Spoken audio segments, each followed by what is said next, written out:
Velha está aqui. E ele sabe. Tortato também é mais novo, mas participou daqueles primeiros momentos da luta sindical em Paranaguá. Teu pai era um companheiro de luta. Não me recordo se era, Baca, o velho Isaías, presidente do sindicato então. Eu era um meninote terminando um curso de Direito na Universidade Federal do Paraná. Já tinha feito a minha opção. Eu tenho um lado na vida. O meu lado será o lado da justiça social e dos trabalhadores. Era um advogado trabalhista iniciante no último ano da faculdade que só atendia trabalhadores nas disputas judiciais. Saí da faculdade à noite e me disseram: Requião, em Paranaguá estão te chamando. Mas chamando por quê?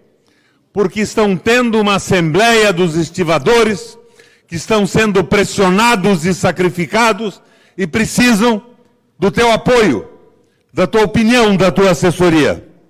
Arranjei um carro, vim a Paranaguá e quando cheguei às portas do sindicato, ele estava sendo esvaziado. Os estivadores tinham se reunido e tinham chegado à conclusão que a luta era dura demais.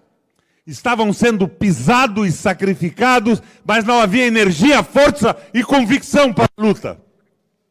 Eu fiquei indignado.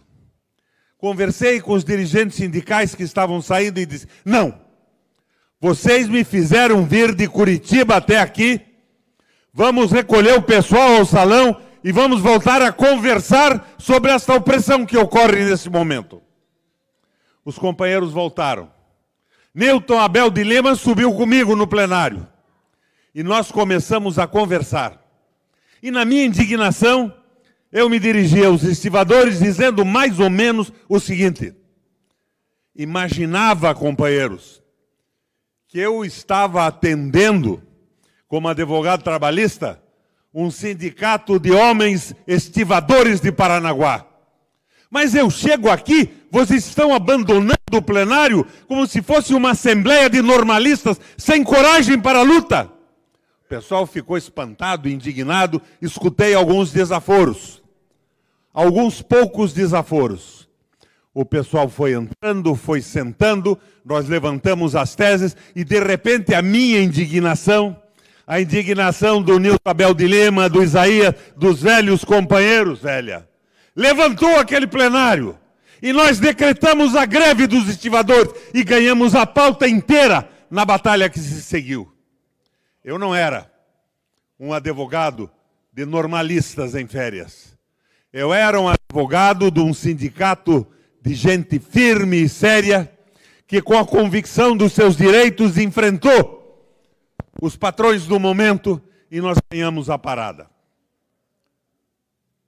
Para lembrar como cheguei a Paranaguá e a minha primeira luta sindical e o início da minha militância política. Mas, afinal, o que esse Requião está fazendo aqui? O que eu vim fazer em Paranaguá? 80 anos? Velho devia estar aposentado? Não é bem assim. Eu estou movido à indignação. E eu não sei como essa minha indignação não contamina de uma vez por todas o Paraná e o Brasil. Essa indignação cresce, companheiros. Quando eu abro um canal de televisão e vejo brasileiros comendo sopa de osso, e como disse o Baca, os açougues que descartavam os ossos, agora têm ossos pagos de primeira e de segunda. Pela grossura, pela possibilidade de reter um pouco mais de tutano. Os mais pobres estão assando pé de galinha. E mulheres e suas famílias assaltam carros de lixo à procura de alguma coisa para se alimentar. Isto causa, numa pessoa séria, com uma formação social forte, a um cristão, uma indignação profunda e definitiva. O nosso Brasil, Killer, é o maior produtor de alimentos do mundo. E nós estamos exportando soja e milho para o planeta. Mas nós estamos importando, porque falta no mercado interno, arroz e feijão.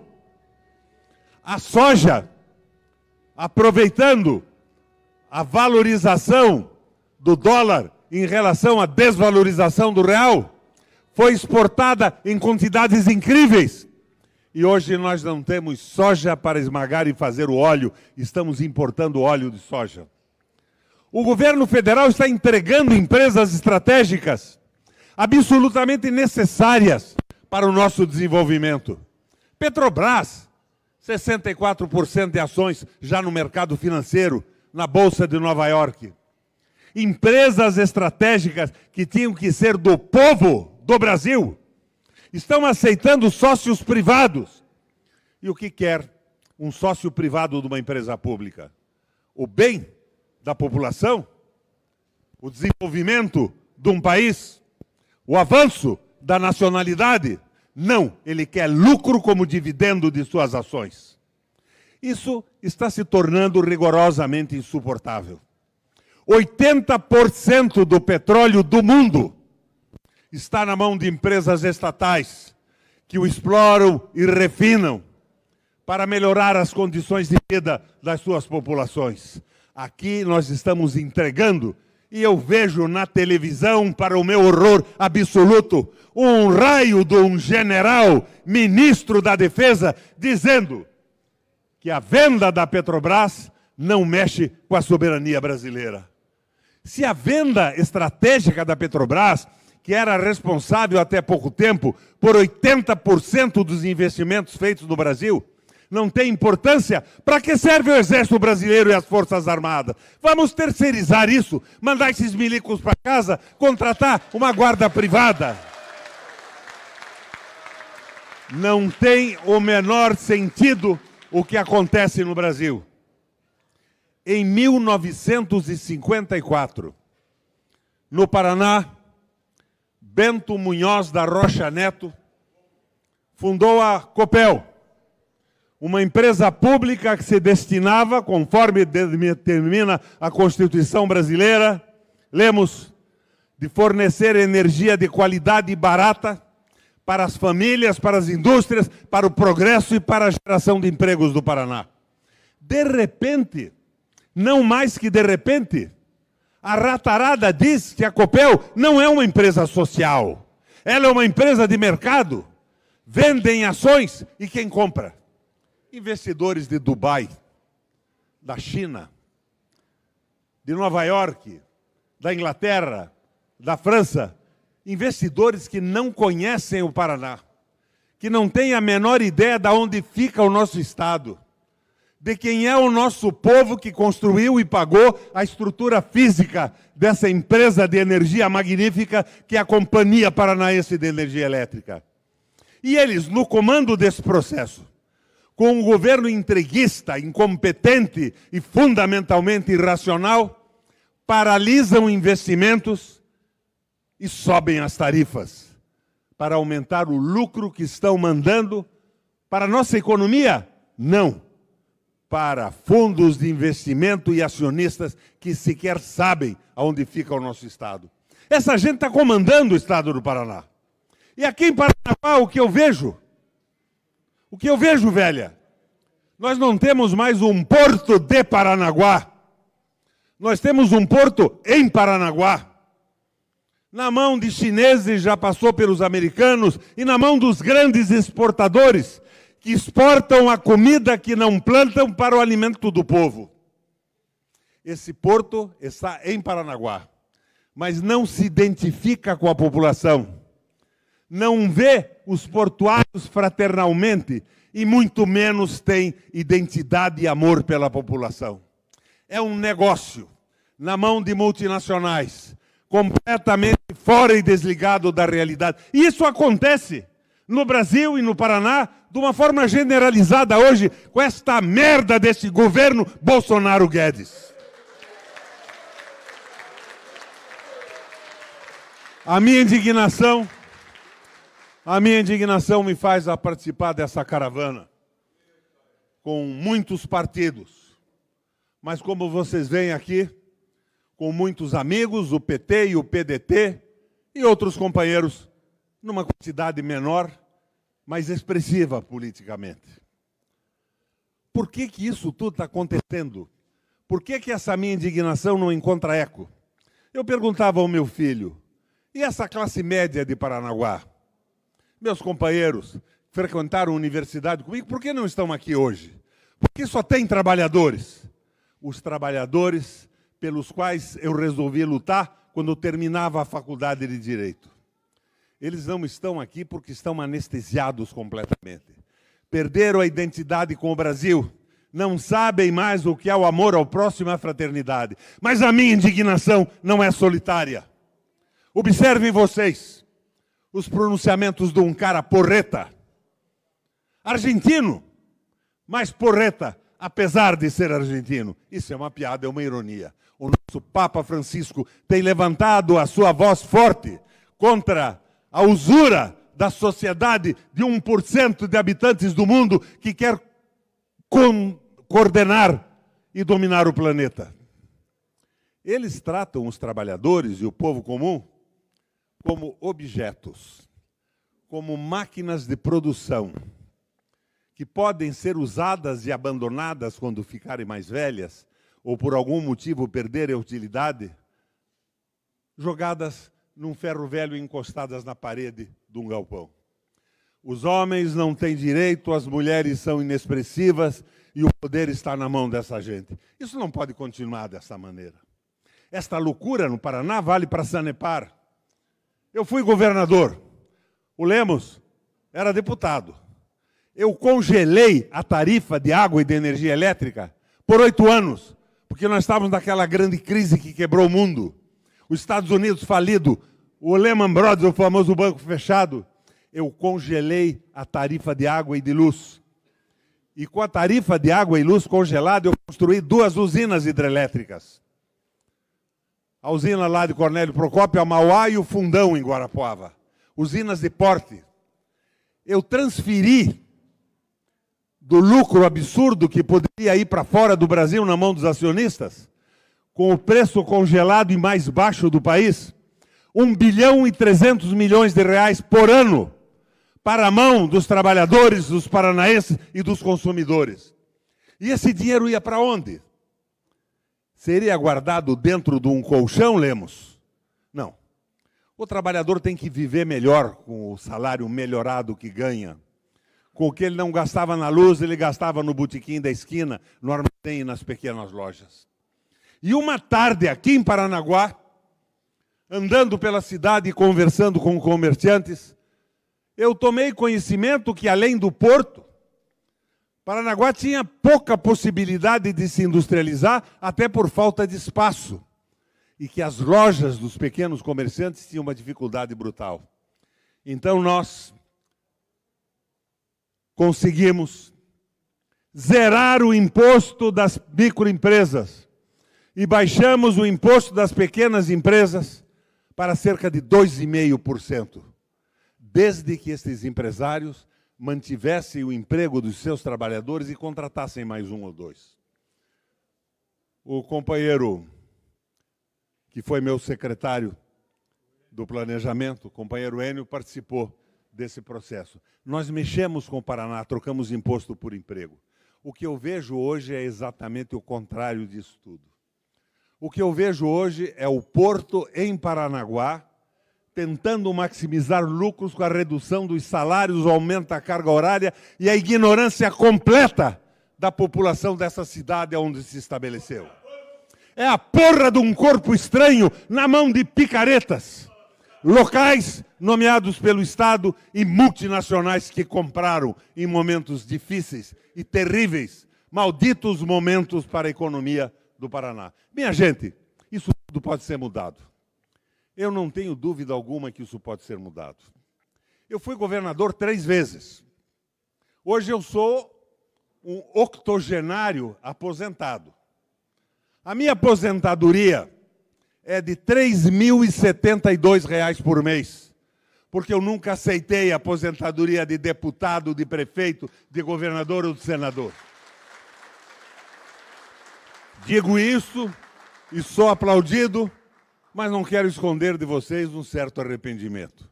Eu podia ter um suporte financeiro nessa altura da minha vida.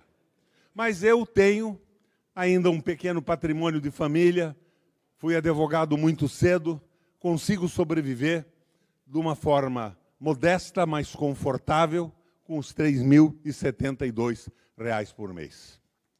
O que eu estou fazendo aqui, então?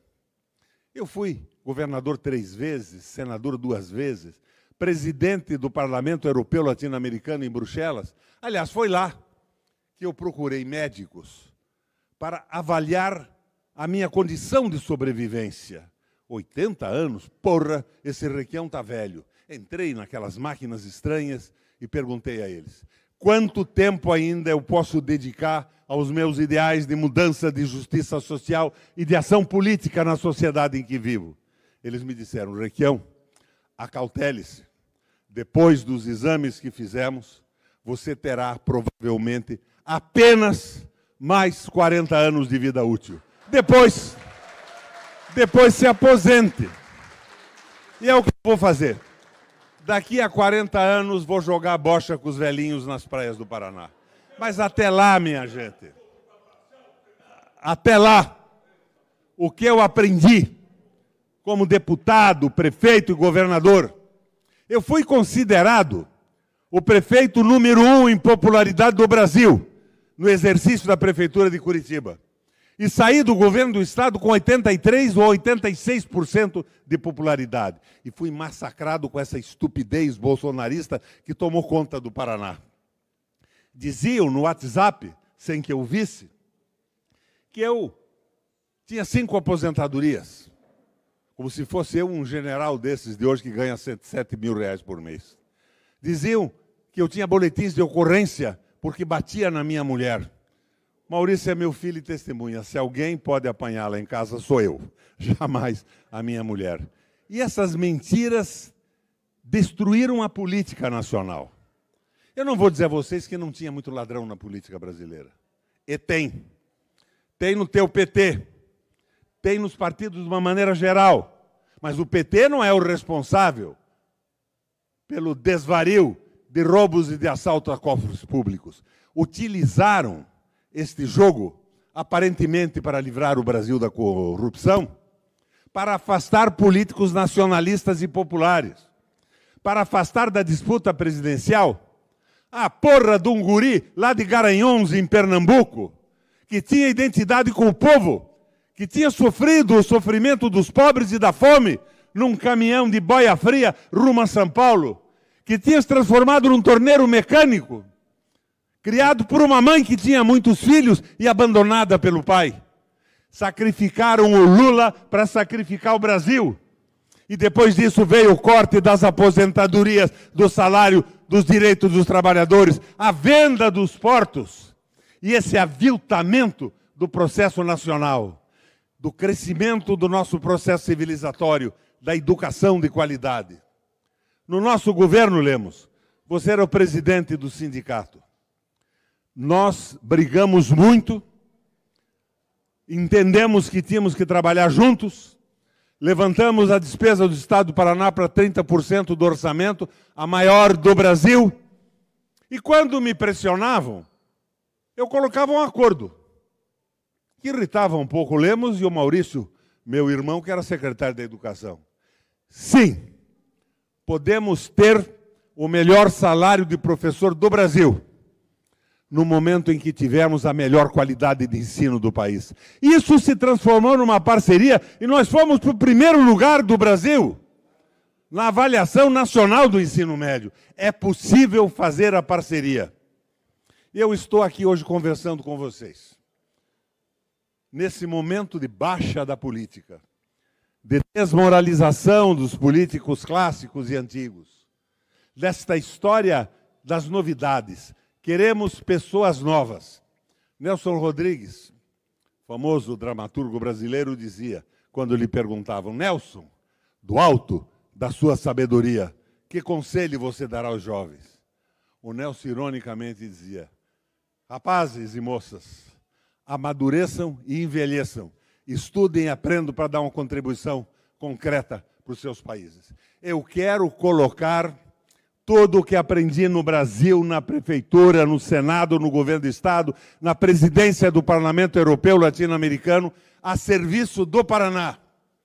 Quero utilizar de forma profícua e construtiva esses 40 anos que me restam. Por isso estou aqui com esses companheiros. E prestem atenção nesses companheiros. São os que começaram comigo essa caminhada.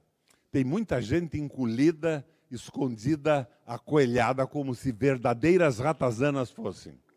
Me chamem, companheiros, como me chamou o velho Nilton Abel, o Isaías, quando eu era um estudante de direito lá atrás. Me chamem, que eu vou com vocês mudar esse estado. Valeu, Paranaguá!